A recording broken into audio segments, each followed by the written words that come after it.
अस्सलाम वालेकुम वरहमतुल्लाहि वबरकातुहू। शे नशीन पर तशरीफ़ फरमा all India Muslim personal board के सदर हज़रत मौलाना खालिद सैफुल्लाह रहमानी साहब, जमीयतुल उलमा के मुफ्ती ज़ुबैर साहब, जमात इस्लामी हिंद के तेलंगाना के सदर,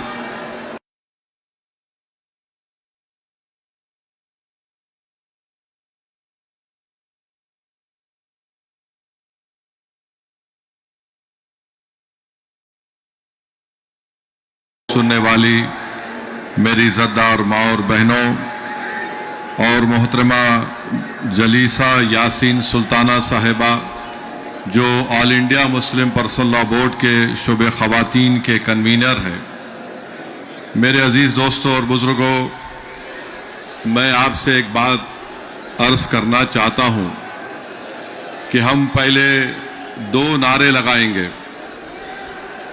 आप और हम मिलकर दो नारे लगाएंगे, मगर जो मैं पहला नारा लगाऊंगा उसमें इस दारुस्सलाम के ग्राउंड से कोई उसका जवाब नहीं देगा। सुनिए, जो पहला नारा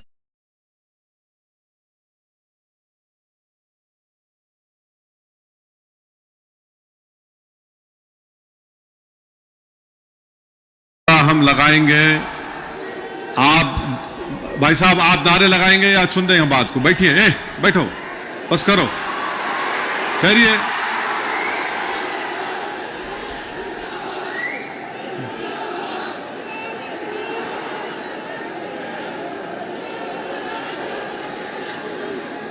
इस ग्राउंड में जितना मजमा है अल्हम्दुलिल्लाह उससे ज्यादा बाहर है, तो ये जरूरी है कि हम उनकी आवाज भी सुने।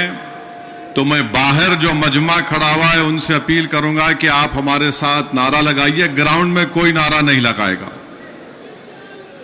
नारे तकबीर, नारे तकबीर। अब हम सब मिलकर लगाएंगे नारे तकबीर, नारे तकबीर। अब आपसे तीसरी बात यह करना है, आपके पास सेलफोन है, जरा खोल के लाइट जलाओ।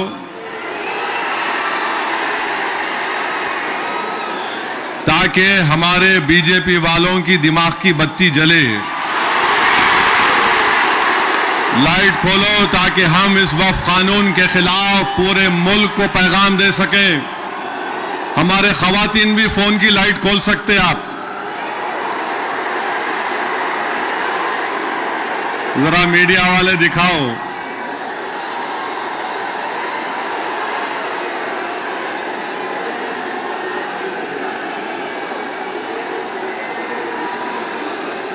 अब जरा जेब में रख लो फोन को। आपसे अहम बात यह कह रहा हूं कि अब जब जलसा खत्म हो के यहां से आप निकलेंगे, आप लोग पुरअमन तरीके से अपने अपने मुकामात को जाएंगे। आप झंडे लहराते हुए नहीं जाएंगे, सब्र और तहम्मुल का मुजाहरा करते हुए सरजमीन हैदराबाद के अमन को और मजबूत करते हुए आप यहां से जाएंगे। जाएंगे ना आराम से इंशाअल्लाह। और घर को जाके बैठना नहीं, ईशा की नमाज गोल नहीं करना। ईशा पढ़ना है मेरे को भी और आपको भी, तो ईशा भी पढ़ेंगे ना आप। अब मसला यह है कि किसी शायर ने अच्छा कहा था, जब ज़मीर और ज़र्फ का सौदा हो दोस्तों, जब ज़मीर और ज़र्फ का सौदा हो दोस्तों, कायम रहो हुसैन के इनकार की तरह। मैं आपको यह बताना जरूरी समझता हूं कि इस कानून के खिलाफ all India Muslim personal law board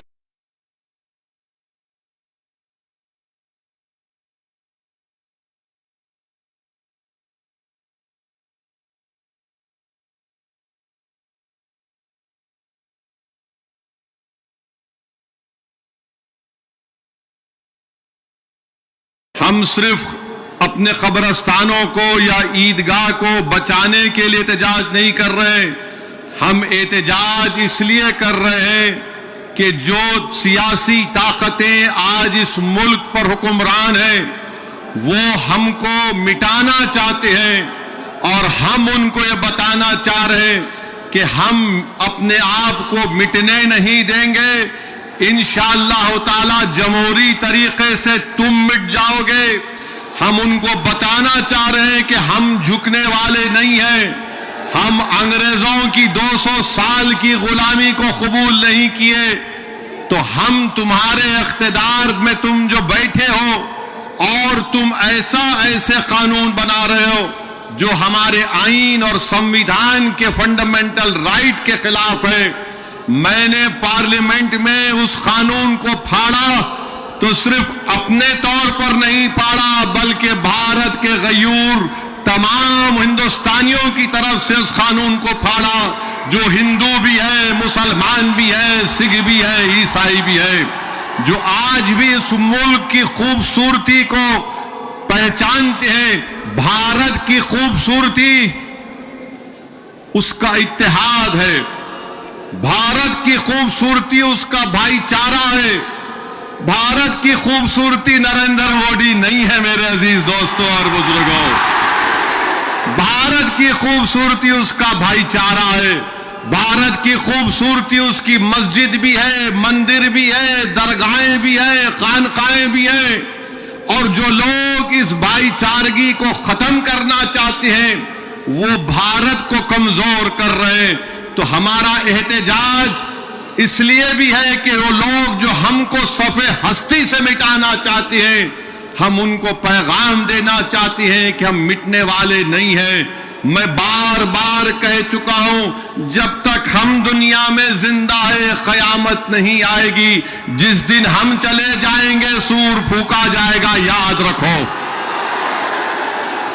और अगर बीजेपी ये समझ रही है कि उन्होंने 2014 में इख्तिदार पर आए तो पहले ट्रिपल तलाक का ऐसा कानून बनाया जो मुस्लिम खवातीन के खिलाफ बनाया, फिर उसके बाद उन्होंने CAA का कानून मजहब की बुनियाद पर बनाया, फिर उसके बाद उन्होंने UAPA के कानून को गंदे तरीके से उसको और ताकतवर बना दिया, फिर उसके बाद उन्होंने मजहब तब्दीली का कानून अपनी बीजेपी जहां पर इख्तिदार में रियासत में बनाया, फिर अब वो यूनिफॉर्म सिविल कोड बनाने की बात कर रहे हैं। 11 साल से नरेंद्र मोदी सिर्फ मुसलमानों की मजहबी शनाख्त पर हमला कर रहे हैं। 11 साल से नरेंद्र मोदी सिर्फ मुसलमानों की मस्जिदों को छीनने की कोशिश कर रहे हैं। 11 साल से नरेंद्र मोदी मुस्लिम खवातीन को ताकतवर बनाने के बजाय उनके सरों से हिजाब को छीन रहे हैं। 11 साल से नरेंद्र मोदी बुलडोजरों के जरिए सबसे ज्यादा दलित और मुसलमानों के घरों को तोड़ दिया। अब यूनिफॉर्म सिविल कोड के नाम पर हमारी शरीयत को हमसे छीनना चाहते हैं। वो शरीयत जो शरीयत एप्लीकेशन एक्ट 1937 है, जब संविधान बन रहा था तो बाबा साहेब अंबेडकर ने कहा था कि शरीयत एप्लीकेशन एक्ट बरकरार रहेगा, मगर आज नरेंद्र मोदी ये समझते हैं कि मैं बाबा साहेब अंबेडकर से बड़ा दूरंदेश हूं। मिस्टर मोदी, आप अंबेडकर के पैर की धूल भी नहीं है, इस बात को याद रखो आप मेरे अजीज दोस्तों और बुजुर्गों।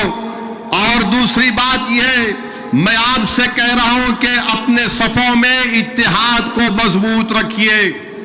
ये लड़ाई जो आप और हम मिलकर अपने दीगर सेक्युलर हिंदू भाइयों के साथ, सिख भाइयों के साथ लड़ रहे हैं, याद रखो बीजेपी संघ परिवार हमारे सफों से बाज मीर जाफर, मीर सादिक को खड़ा करेगी। इनसे एहतियात करो। मगर आज मालूम हुआ कि जाफर पाशा में कश्फो करामात भी है। मुझे अभी किसी ने व्हाट्सएप पर भी जाया कि जो इस वफ की कानून की ताईद में आ रहे हैं, जो बड़ी बड़ी बातें करते हैं, ख्वाजा अजमेरी के आस्थाने से उनका ताल्लुक है, जाफर पाशा की तकरीर को लाइव बैठकर देख रहे थे, तो मालूम हुआ उनको भी बड़ा डर हो गया है कि अब हैदराबाद से एहतजाज बुलंद होगा। अरे जो तुम ख्वाजा अजमेरी के आस्थाने के जिम्मेदार हो ना, मैं पार्लियामेंट में इंशाअल्लाह ताला ख्वाजा एक्ट के तरमीम का एक बिल लाऊंगा और प्राइवेट मेंबर्स बिल लाकर कहूंगा कि तुम नहीं बनोगे, उसमें पसमानदा को किसी को बनाना पड़ेगा। तुम तायीद करोगे, मैं तो ला रहा हूं प्राइवेट मेंबर्स बिल आइंदा सेशन में, तुम देखना। अरे तुम लोग कितना गिर सकते हो, तुम कितना गिर सकते हो, कम से कम उस आस्थाने की निस्बत का तो लिहाज रख लो, तुम उस आस्थाने की निस्बत का तो लिहाज रख लो। और इस बात को भी याद रख लो कि जब तुम और हम इस दुनिया से जाएंगे तो आरएसएस वाले अगर तुमको खंदे पर लेकर गए कब्रिस्तान में, तो फिर अंदर जाने के बाद जब फरिश्ते पूछेंगे कौन है तेरा रब, तो तुम क्या मोदी बोलोगे या अल्लाह बोलोगे? देख लो इस बात को, हम तो अल्लाह ही बोलने वाले हैं और बोलते रहेंगे। अल्लाह ही हमारी मदद करेगा और अल्लाह ही इनको शिकस्त देगा इंशाअल्लाह ताला। हम तौहीद परस्त हैं और हमको फख्र है इस बात का कि रब्बे कायनात जिस चीज का मालिक अल्लाह है, मोदी कह रहे हैं कि उसका मालिक अल्लाह नहीं रहेगा। अब मोदी आप खुद देखोगे अल्लाह कैसा बता देगा अपना जल्ले जलालहू, आप देखेंगे। आप इसको, इस कानून को तुमको वापिस लेना पड़ेगा। जिस तरह हमारे किसान भाइयों ने हमको रास्ता दिखाया, हम उसी रास्ते पर एहतजाज करेंगे। जब तक कानून वापिस नहीं होगा, भारत में पुरअमन एहतजाज होगा। आप तैयार हैं कि लंबी जमहूरी लड़ाई लड़ने के लिए, या फिर कोका कोला की तरह उड़ के फिर ठंडे तो नहीं बैठ जाएंगे? क्या आप तैयार हैं जमहूरी एहतजाजी लड़ाई लड़ने के लिए? अगर आप तैयार हैं तो आप अपने आप से वादा कर लीजिए कि जब तक ये काला कानून वापिस नहीं होगा, हम एहतजाज करेंगे, हम पीछे नहीं हटेंगे, पुरअमन एहतजाज हमारा होगा। याद रखो मेरे अजीज दोस्तों और बुजुर्गों, हम अल्लाह जिस जमीन का, जिस जायदाद का मालिक है, उसकी हिफाजत के लिए आगे बढ़ रहे हैं। हम अल्लाह के घर की हिफाजत के लिए आगे बढ़ रहे हैं। हम औलिया अल्लाह के आस्थानों की हिफाजत के लिए आगे बढ़ रहे हैं। हम अपने ईदगाहों की हिफाजत के लिए आगे बढ़ रहे हैं। और याद रखो इंशाअल्लाह ताला अल्लाह हमारी इस कोशिशों को कबूल करेगा, अल्लाह हमारे इस ईसार को कबूल करेगा। हम जो कुछ भी कर रहे हैं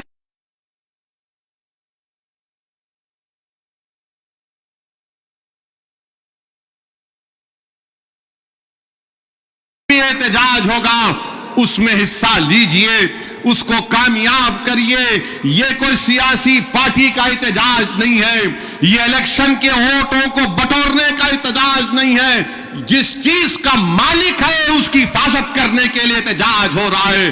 पूरे मुल्क में इंशाअल्लाह ताला जो मुस्लिम पर्सनल बोर्ड ने प्रोग्राम बनाया उसमें हिस्सा लीजिए।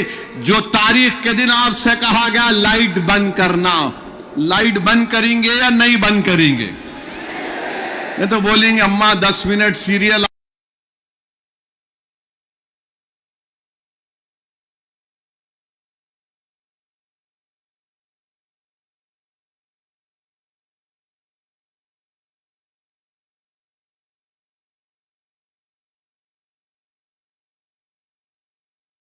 खड़े होना है अपने हिंदू भाइयों के साथ, अपने सिख भाइयों के साथ।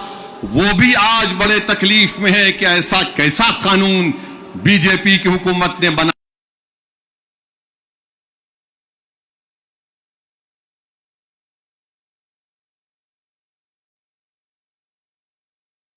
वो हमारे दीनी भाई हैं मेरे भाई। खुदारा उनके बारे में कोई गलतफहमी मत रखिए। मैं आपको बता रहा हूं, नरेंद्र मोदी ने इस मुल्क को गुमराह किया। मैं और अब्दुल्ला साहब, हम लोग पार्लियामेंट की कमेटी के मेंबर थे। Mister Abdullah, I am saying to the people of Hyderabad and to the people of India that during the deliberations of the joint working committee, the Bora community had come, Dawoodi Bora community had come to the committee along with King's Counsel Mr. Salve, Harish Salve, and they had given a representation. You remember, they wanted exclusion from the Waqf Act. They had clearly said, we have nothing to do with this bill. The Dawoodi Bora had clearly stated that in 1962 the Supreme Court has given them a definite definition of religious denomination. The Dawoodi Bora have said, if you remember, that they believe in the concept of Dail Mutlaq. And this Waqf bill goes contrary to that. It is part of their faith. मैंने ये कहा कि अपने दाऊदी बोरा भाइयों की ईमानदारी पर हरगिज शक मत करो। नरेंद्र मोदी हमारे इत्तेहाद को कमजोर करना चाहते हैं। दाऊदी बोरा के लोग पार्लियामेंट की कमेटी के पास आए थे, लंदन से मायानाज वकील किंग काउंसिल जनाब हरीश साल्वे साहब को लाकर पार्लियामेंट की कमेटी के सामने कहा कि हम 2024 का कानून नहीं चाहिए, हमको वक्फ से अलहदा करो। क्योंकि दाऊदी बोरा जो एक शियाओं की ब्रांच है, उन्होंने कहा कि हमारे पास दाइल और मुतलक है। उनके जो रूहानी पेशा है मुफद्दल साहब, अल्लाह उनको सलामत रखे, वो उनकी मौजूदगी में कोई मुतवल्ली नहीं हो सकता। लिख कर दिया उन्होंने कि हमको इस वक्फ एक्ट से लेना देना, नियम को निकाल दो। तो ये इनको बुलाया गया, मोदी ने बुलाया इनको, और नरेंद्र मोदी ने कितना गुमराहकुन बात की। बैठ के कहा कि मैंने 3 साल पहले ये बिल बना दिया, आप लोगों को नहीं मालूम होगा, मैंने भिजा दिया आपको, और कहा कि कॉमा फुल स्टॉप लिख दो। मोदी ये पैगाम दे रहे हैं भारत के सेकुलर हिंदू भाई बहनों को, सिखों को और मुसलमानों को, मैं तो नहीं लाया ये बिल, ये तो ये लोग बोल के लाया मैं। आप समझ रहे हमारी बात को? और हम जब कमेटी में थे, हम मिनिस्ट्री ऑफ माइनॉरिटी अफेयर से पूछे कि कानून तुम क्यों लाए, क्या तुमने मुसलमानों से बातचीत की, क्या तुमने इस बिल के बारे में बात की? एक वर्ड नहीं बोल सके वो लोग। The committee when called the Ministry of Minority Affairs, they didn't have anything to say. Why did they bring this bill? You are witness to it. अब मोदी इन दाऊदी बोराओं को बदनाम करने के लिए, पूरे देश में पैगाम देने के लिए कि देखो मैं तो 3 साल पहले उनको बिल दिया था। मेरे भाई, ये साजिश है हमारे इत्तेहाद को कमजोर करने के लिए।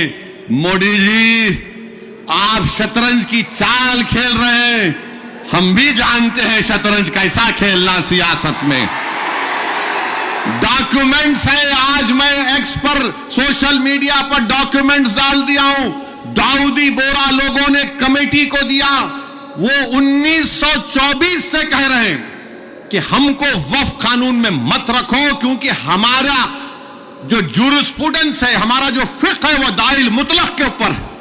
तो आपसे अपील कर रहा हूं कि अपने दिमाग में 1% भी दाऊदी बोरा हमारे दीनी भाइयों के खिलाफ कोई शक मत करिए।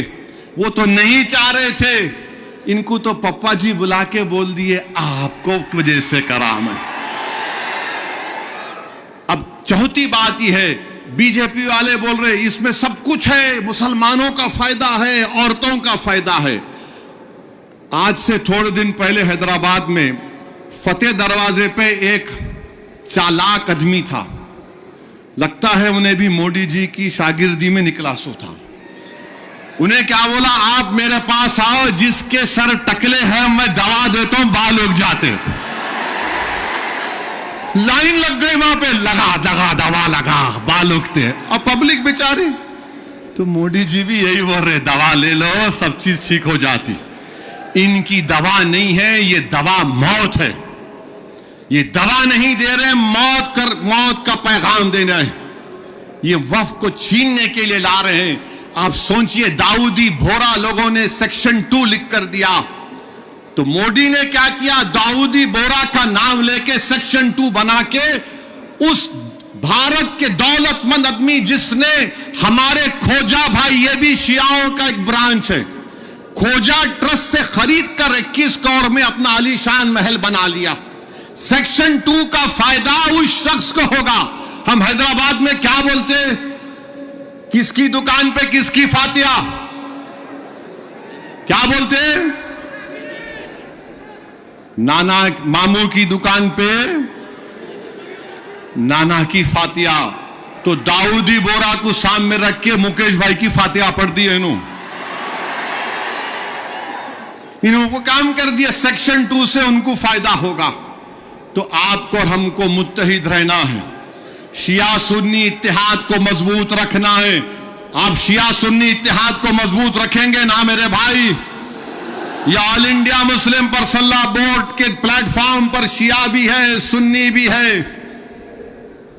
ये पैगाम मुस्लिम पर्सनल बोर्ड देता है कि हम अपने इत्तेहाद को मजबूत रखें।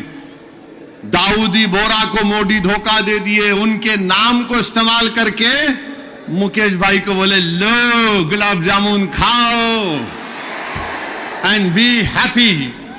उनके अच्छे दिन आ गए।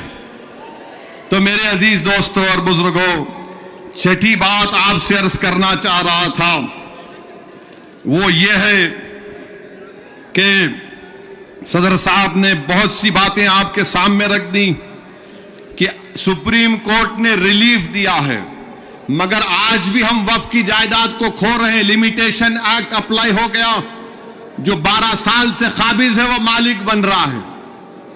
6 महीने के अंदर पोर्टल पर चढ़ाना है, नहीं चढ़ाए तो वक्फ से चले जाएगा। वक्फ इवैक्यू प्रॉपर्टीज निकल गई हमारे हाथ से। 100 एकड़ जमीन है पंजाब हरियाणा में जो आज गवर्नमेंट उस पर काबिज हो चुकी है। रिपोर्ट आई कि उत्तर प्रदेश में 500 से ज्यादा वक्फ प्रॉपर्टीज को उत्तर प्रदेश की सरकार ने गवर्नमेंट की प्रॉपर्टी डिक्लेयर कर दिया। तो मेरे अजीज दोस्तों और बुजुर्गों, और इसमें एक है वक्फ औलाद अब नहीं कर सकेंगे आप। वक्फ औलाद के बारे में कह रहे हैं कि बच्ची का शेर मार के कोई वक्फ औलाद नहीं कर सकता। अरे मैं अल्लाह को दे रहा हूं, अपने बेटे बेटी को मालिक नहीं बना रहा हूं।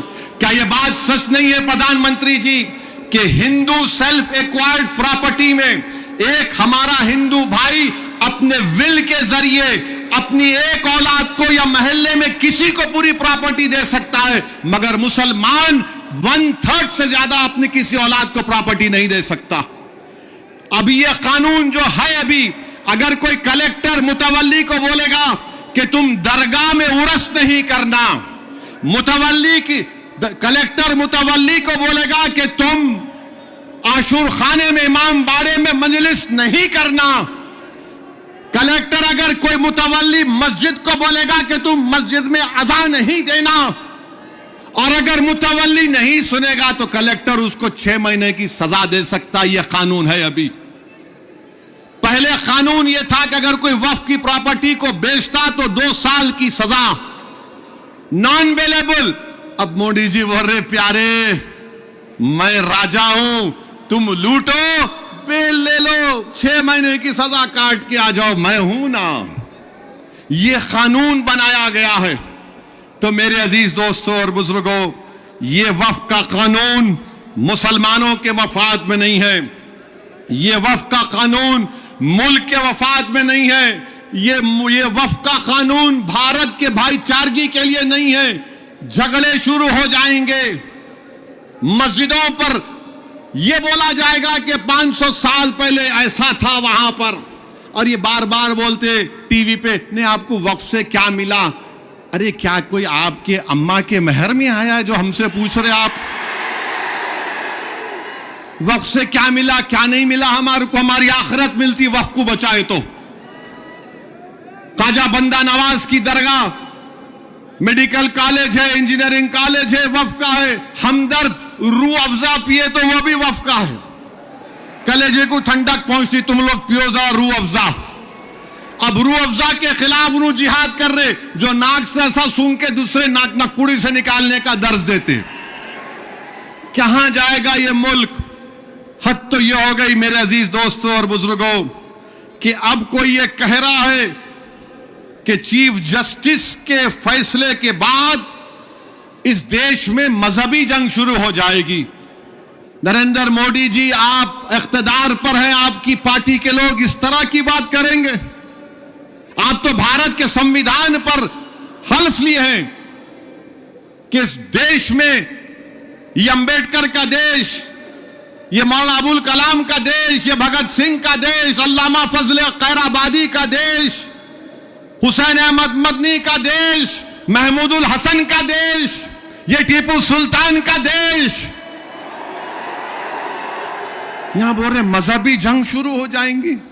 मोदी जी, बाबरी मस्जिद का फैसला हमारे खिलाफ आया तो क्या हमने यह जुमला कहा था कि मजहबी जंग शुरू हो जाएगी? हमने कहा था कि supreme court is supreme but infallible, but not infallible. Babri मस्जिद को तोड़ने वालों का क्रिमिनल केस का फैसला आया, किसी को सजा नहीं हुई। हमने कहा कि मजहबी जंग शुरू हो जाएगी। 5-5 साल से बच्चों की बेल नहीं रहे, उनकी मां बाप मर रहे हैं, मर गए हैं। हमने यह कहा कि मजहबी जंग शुरू हो जाएगी। CAA का कानून है, हियरिंग नहीं होती। क्या हमने कहा कि मजहबी जंग शुरू हो जाएगी? UAPA में डालकर हमको सड़ाया जाता है कि हमने जुमला कहा कि मजहबी जंग शुरू हो जाएगी। नरेंद्र मोदी जी, आपकी पार्टी के लोग कह रहे हैं कि रिलीजियस वॉर शुरू हो जाएंगी, मजहबी जंग शुरू हो जाएगी। किसको डरा रहे हैं ये लोग? अदलिया को डरा रहे हैं आप। इख्तिदार में रहकर अदलिया को डराएंगे आप। आपके हक में फैसला आया तो आपके मुंह में लड्डू फूटते हैं और आप रिलीजियस वॉर शुरू हो जाएंगी। यही फर्क है हम भारत के उन मुहिबान भारत में जिसमें हिंदू मुसलमान भी है। हम जब हमारी मर्जी के खिलाफ भी फैसला आता है हम उसको कबूल करते हैं। इसलिए कबूल करते हैं कि हम कॉन्स्टिट्यूशनल मोरालिटी को मानने वाले, और ये संघ परिवार के लोग एंटी कॉन्स्टिट्यूशन के लोग हैं। ये संविधान को तो मानते मगर उसको सब्सक्राइब नहीं करते हैं। ये फर्क है भारत के असली नागरिक में और उन लोगों में जो नेशनलिज्म के झूठे दावे करते हैं और कहते हैं कि रिलीजियस वॉर, जो कहते हैं कि अगर कोर्ट कानून बनाएगा तो पार्लियामेंट को बंद कर दो। अरे अगर तुम पार्लियामेंट में बैठकर अपनी अददी ताकत की बुनियाद पर मुझे मिटाने का कानून संविधान के खिलाफ बनाओगे तो मेरे पास चारा क्या बचता है कि मैं अवाम में जाऊंगा और फिर कोर्ट को जाऊंगा। हम कोर्ट को गए, अवाम में भी जा रहे नहीं। कोर्ट कानून कैसे बनाएगा? अरे जालिमों, सुप्रीम कोर्ट का जजमेंट कानून का मौकफ रखता है। पढ़ो, तुम लोग ट्यूबलाइट हो, तुम लोग थम्स अप हो। तुम्हारे दिमाग में एक ही बात बैठा हुआ है, नहीं मोदी है तो खुदा है। अरे खुदा था, है और रहेगा उसी का नाम। आइन है और रहेगा, मगर इस तरह धमकी देना अदालत को। और फिर गवर्नर प्रेसिडेंट को बोल रहे हैं, उनको बोल रहे हैं अगर नहीं करे तो कानून बन जाएगा। अरे 142 क्या है प्यारे? 142 आइन का बनाने वाला अंबेडकर है। अंबेडकर में तुम्हारे से ज्यादा दूरअंदेशी थी। आप ये बोल रहे हैं कैसा बनाए, वो कैसा बनाए, हम ऐसा कर देंगे। मगर मेरे अजीज दोस्तों और बुजुर्गों, बीजेपी आइन पर एक फ्रॉड कर रही है और डरा रही है। रिलीजियस वार की धमकी बीजेपी दे रही है। मिस्टर मोदी, कौन रेडिकलाइज हो चुका है बताओ? आप सत्ता में आप हैं, आपके लोग रेडिकलाइज हो चुके हैं। इतना रेडिकलाइज हो चुके हैं कि कोर्ट को धमकी दे रहे हैं, रिलीजियस वार हो जाएंगी।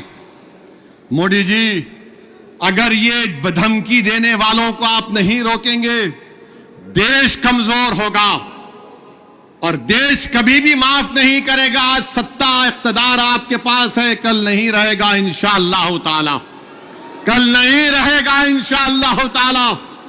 अब भारत का हिंदू भी जान चुका है कि वक्फ का कानून बनाए तो क्या मेरे को नौकरी मिलती। हिंदू जान चुका है कि मुसलमानों की नफरत को दिखाकर, मुसलमानों को डराकर वोट बटोरती आई बीजेपी। दिखाने के लिए कुछ नहीं है। 4.5-5% नौजवानों में बेरोजगारी है। उनके बेरोजगारी को दूर करने का कोई प्रोग्राम नहीं, मगर सिर्फ मुसलमानों को नफरत का निशान बना दो। तो मैं हमारे हिंदू भाइयों से भी अपील कर रहा हूं, जो आपके एंडोमेंट बोर्ड के लिए अच्छा है वो हमारे लिए भी अच्छा होना चाहिए। जो सिख गुरुद्वारा प्रबंधक कमेटी के लिए अच्छा है वो हमारे लिए भी अच्छा होना चाहिए। हमारा मुतालबा सिर्फ यही है कि हम अपनी वक्फ की जायदादों की हिफाजत कर सकें। और ये लोग बोलते नहीं वो उन्होंने ऐसा कर रहे, आजकल मुझ पर भी उंगली उठा रहे। मेरे भाई, मेरी उम्र दरियाफ्ती की नहीं है अब, और तुम याद रखो, तुम जो कुछ बोल रहे ना, मैं सियासतदान भी हूं और आधा वकील भी हूं। तो तुम्हारा वीडियो है मेरे पास, तुमको हैदराबाद आना पड़ेगा प्यारे। तुमको शॉपिंग कराएंगे। You want to see shopping, will show you shopping. जो बोले जा रहे, अगर हम अपनी जबान से बोलना शुरू करें ना, तो तुम्हारा लुत्फा कहां से आए बोल सकता हूं मैं। याद रखो, माफ करना, उलमाए कराम की मौजूदगी में बोल रहा हूं। वक्फ की कानून की मुखालिफत किस बुनियाद पर की जा रही है आप देखो। ये हो जाएगा, वो हो जाएगा, कुछ नहीं होगा, सिर्फ जायदादों को लूटने के लिए किया जा रहा है। तो इंशाअल्लाह ताला जो पर्सनल बोर्ड का एहतजाज पूरे तेलंगाना में होगा, मुल्क में होगा, अब तालकटोरा स्टेडियम में भी 22 को होगा। मैं हमारे तमाम से अपील कर रहा हूं, इसको कामयाब करिए। आपसे भी अपील कर रहा हूं कि हमको एक लंबी लड़ाई लड़ना है जमहूरियत में।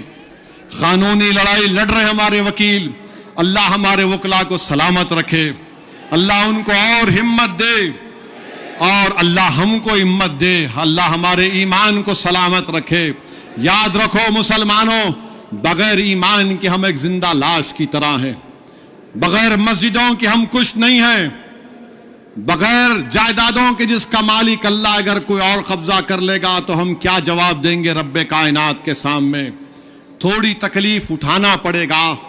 आज मगरिब की नमाज पढ़ते वक्त इस चादर के नीचे कंकर हमारे घुटनों को चुबा रहे थे, और हम ये उम्मीद कर रहे थे कि इमाम साहब जल्दी नमाज खत्म कर लेंगे। आधे मिनट के लिए सोचो कि 50,000 फलस्तीनी शहीद हो गए मेरे भाई, 11 लाख बेघर हो गए,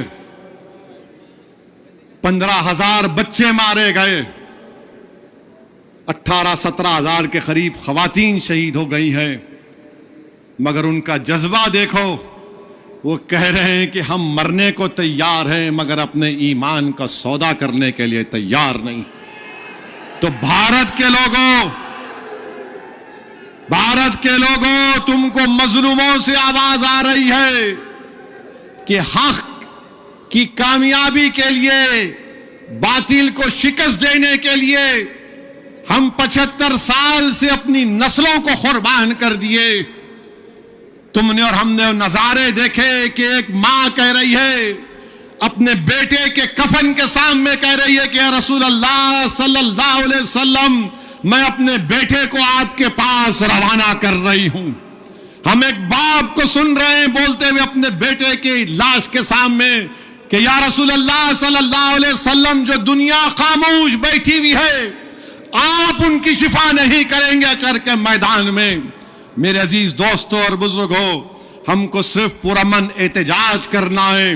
ताकि हम आने वाली नस्लों को बता सकें कि 2025 में ऐसे भी नौजवान और बुजुर्ग और खवातीन थे जिन्होंने वक्त के फिरौन के सामने झुकने की तो बात तो छोड़ो, उन्होंने उसकी तकालीफ पर उफ भी नहीं कहा। हम जमहूरी तरीके से लड़ेंगे। हमारे किसान भाइयों ने हमको रास्ता बताया, कानून को वापस लेना पड़ेगा। जैसा कि मुस्लिम पर्सनल लॉ बोर्ड का नारा है, देश बचाओ, संविधान बचाओ, वक्त बचाओ। तो नारा लगाओ, संविधान बचाओ, वक्त बचाओ, संविधान बचाओ, वक्त बचाओ। आप साथ हैं ना हमारे इंशाअल्लाह ताला। याद रखो, तुम साथ भी नहीं है तो हम हुसैन का परचम लेकर करबला में उतर जाएंगे, क्योंकि अगर तुम साथ होगे तो यजीद को मालूम हो जाएगा कि ये हुसैन के गुलाम हैं, ये ताकत को देखकर झुकने वाले नहीं हैं। तो मेरे अजीज दोस्तों और बुजुर्गों, पुरअमन तरीके से अपने अपने घर को रवाना होइए, झंडे मत लहराइए। अब नारे लगाने का यहां पे वक्त खत्म हो चुका है। पुरअमन तरीके से अपने घरों को जाइए। बड़ी तादाद में हमारी माँ और बहनें भी आई हैं, मैं उनका शुक्रिया अदा करता हूं। नारे तकबीर। अस्सलाम वालेकुम व रहमतुल्लाहि व बरकातहू।